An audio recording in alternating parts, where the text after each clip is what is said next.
thank you, PCUP and EAI, and also Donga Daily for organizing this important and very timely venue. And personally, I feel very honored to be a part of this important venue. I just flew back from Singapore a few hours ago, and I was thinking about my professor, my favorite Yale professor, Bradford Westerfield. He used to tell me that whatever bad things happen in your life, whatever negative things happen in your life, you should be able to learn. You should know how to turn these negatives into positives. So on my way back, I was thinking very hard to come up with some of the positives that we can take away from the election of Mr. Trump. And so far, I couldn't really come up with any positives. So you guys will have to enlighten me what the positives would be from that we can take away from the election of Mr. Trump. I think American relationship with Russia would improve to a certain extent. That's as far as I can think of. Anyways, I still had the time to stop by my place and change clothes, and particularly my tie from blue to red to go with the flow. At the risk of being redundant with the observations made by previous commentators, I'd like to say a few words about the overall direction of U.S. foreign policy for the new administration, how the U.S. foreign policy will be panning out for the new administration. I think it is inevitable for the U.S. to reduce its presence in the world to a great extent. I think the U.S. will have to withdraw its presence to a certain extent from the Middle East, from Europe, and from Asia. I think that's what the electorate wants. I think the American electorate sent a very strong message to the American politicians that the U.S. will have to come back home. The U.S. will have to retrench. The U.S. will have to reorganize American national priorities. Instead of trying to frittering away, trying to resolve these intractable foreign policy problems abroad, you'll have to come back home and try more to resolve these difficult problems that we are faced with inside in the United States. I think that is the message that the American electorate has sent to the politicians in 2016 American presidential election. So after this presidential election, I think President-elect Trump will become more confident about his foreign policy direction, if you will. I think he might think that the American electorate has endorsed his isolationist foreign policy posture, his protectionist trade policy. So he might feel a little bit more confident, and he might feel that he has this strong mandate to pursue isolationist foreign policy and protectionist trade policy, and try to withdraw security commitments and alliance commitments that the U.S. has made in previous years in Asia and over the Korean Peninsula. But I do believe that there is a limit to which Mr. Trump can do this, because there is a saying that the U.S. foreign policy is what the president says it is. So I think President Trump will have a lot of leeway in making U.S. foreign policy. But that said, I think President Trump would also have to operate within the framework of checks and balances, and I think checks and balances, that mechanism is still very much intact. I hope that checks and balances mechanism is still intact.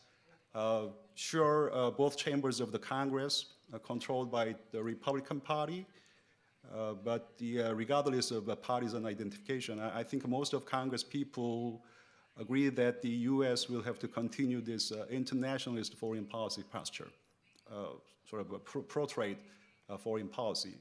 I think media agrees that, also agree that the U.S. would continue internationalist foreign policy posture as well. And we have this vast foreign policy establishment and think tank people, academia and think tanks, people who think that the U.S. will have to stay the course in the world affairs instead of trying to withdraw from the world political scene. We'll have to stay the course. So there is this Trumpian consensus or popular consensus, if you will, that the U.S. will have to withdraw from world affairs, but there is a very, very strong elite consensus, if you will, that the U.S. will have to stay in the course in world affairs. So I don't think President-elect Trump administration's foreign policy would not go to the extreme.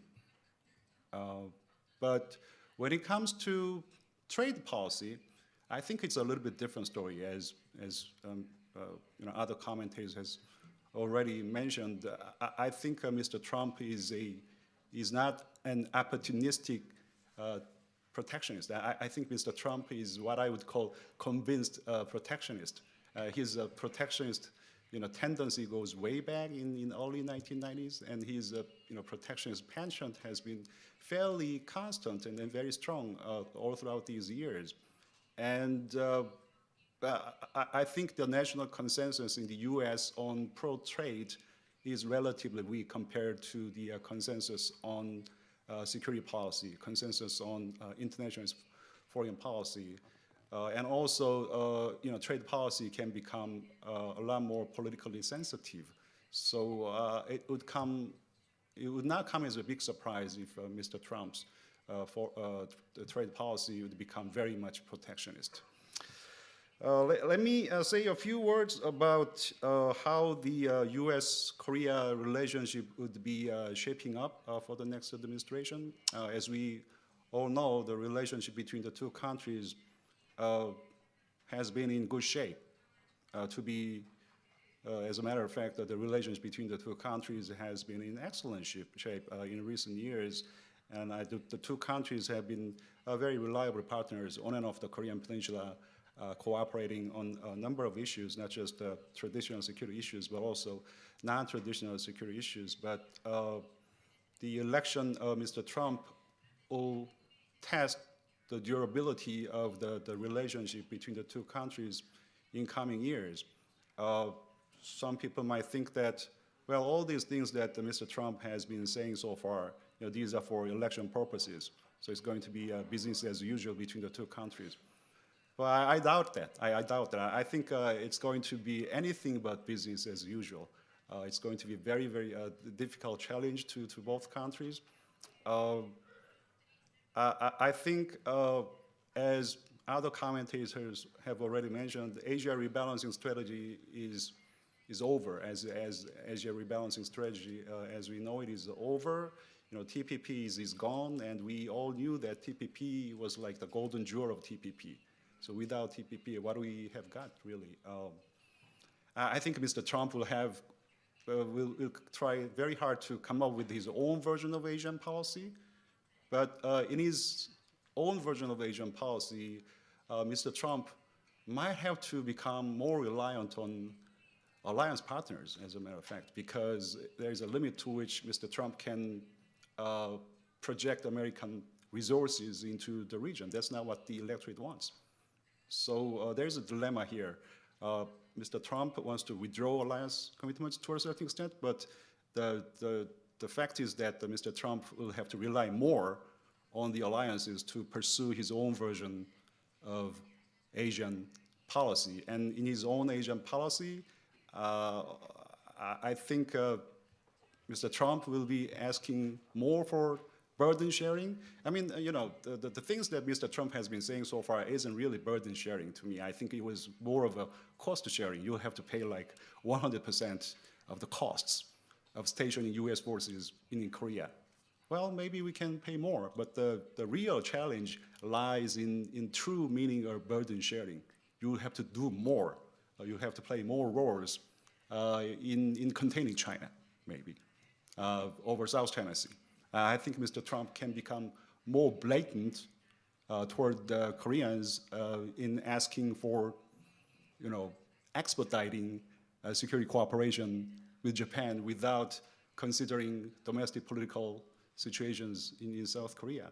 So I think it is quite possible for Mr. Trump to ask for South Koreans to contribute more. I mean, direct contribution to American national interests. He's been saying that, well, we are doing a lot to defend your country, but what have you done to us? So you gotta do more. You have to make more direct contributions to the United States to improve, to protect and promote American national interests. You really have to do more to make America great again. So I think that's the challenge that South Koreans will be facing down the road, to become more contributing, not just in terms of financial resources, but also in terms of the roles that we'll have to play. I think Mr. Trump's demands are not going to be that nuanced. That's the impression that I have got so far. He'll be making more blatant demands towards South Koreans, and if we do not really live up to these demands or expectations, I think there is a possibility, although it is a remote possibility, that Mr. Trump might think that we're hell with the alliance with the South Koreans.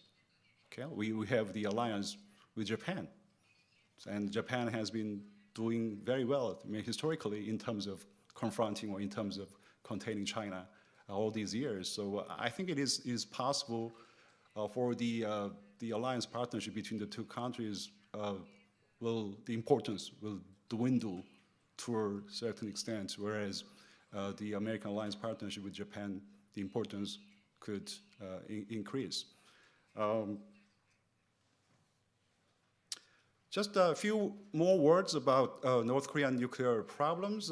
I'm not really sure whether the two countries will see the North Korean nuclear problems eye to eye for the next administration. I think South Korea, I mean, as for deterring North Korean threats, I think South Korea might ask more to Americans to provide more. I mean, to be more explicit in terms of providing deterrence. Be more explicit in this ambiguous concept of extended deterrence. That's what we've been asking so far. Think about this possibility, redeploying American tactical nuclear weapons to the Korean Peninsula, stationing some of the key American strategic military assets on the Korean Peninsula. But the US has been declining, and I think Trump administration will also probably say, well, the measures that we have for deterrence, they are already enough, so do not even ask that. That's an impossibility. So in which case, I think South Koreans might become more enthusiastic about this idea of developing our nuclear weapons, which in turn could sour the relations between the two countries even further. In terms of, as for how we could denuclearize North Koreans, I don't know.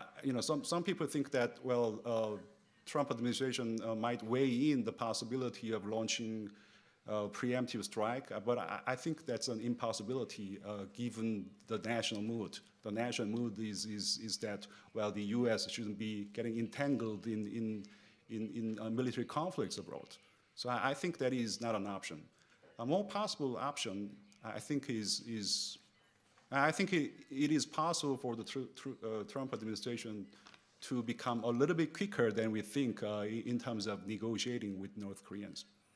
That's a possibility that we'll have to weigh in. I don't know. I might sound a little bit pessimistic here, but I think the task of academician is to become pessimistic, or thinking about all these worst-case scenarios. But for this worst-case scenario not to be turning into reality, I think the role of foreign policy establishment and the role of academicians are very important in terms of sort of pressurizing President-elect Trump and then to steer Mr. Trump into the right direction.